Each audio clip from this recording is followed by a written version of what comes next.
Good morning and welcome to Nifty BN.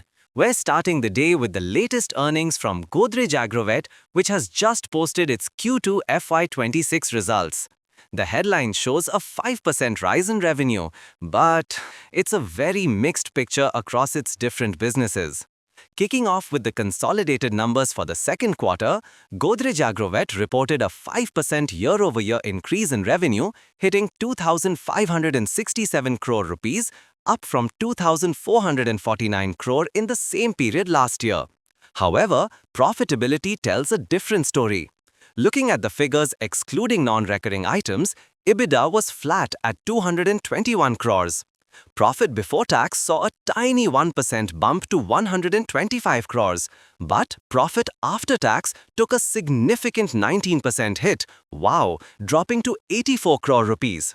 Now let's break down the segments.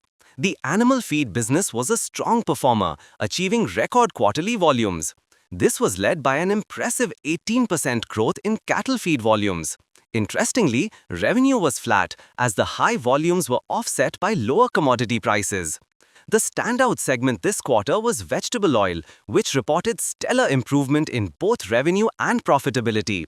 The company credits this to higher oil prices and a new record high oil extraction ratio. Fresh fruit bunch arrivals also supported this, growing by about 9%. On the other hand, the standalone crop protection segment struggled, with revenue declining by about 30%.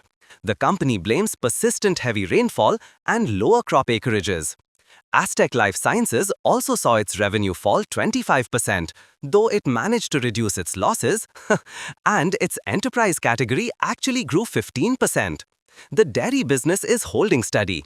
Excluding bulk sales, revenue grew by about 8%.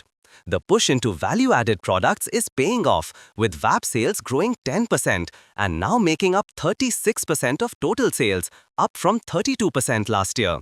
We can see that climb in the bar chart. Finally, the Poultry and Processed Foods division saw robust margin expansion. The Yummiez brand was a key driver, posting 19% revenue growth. Segment EBITDA also grew by a healthy 28% year-over-year, thanks to this focus on branded products. So, to summarize, a complex quarter for Godrej Agrovet. But looking at the first half of the financial year, the company delivered volume-led growth. H1 revenue was up 8% to over 5,100 crores, and H1 profit before tax, excluding non-recurring items, grew 14% to 313 crores. Disclaimer: this update is for informational purposes only and is not a recommendation. Please do your own due diligence before making any investment decision.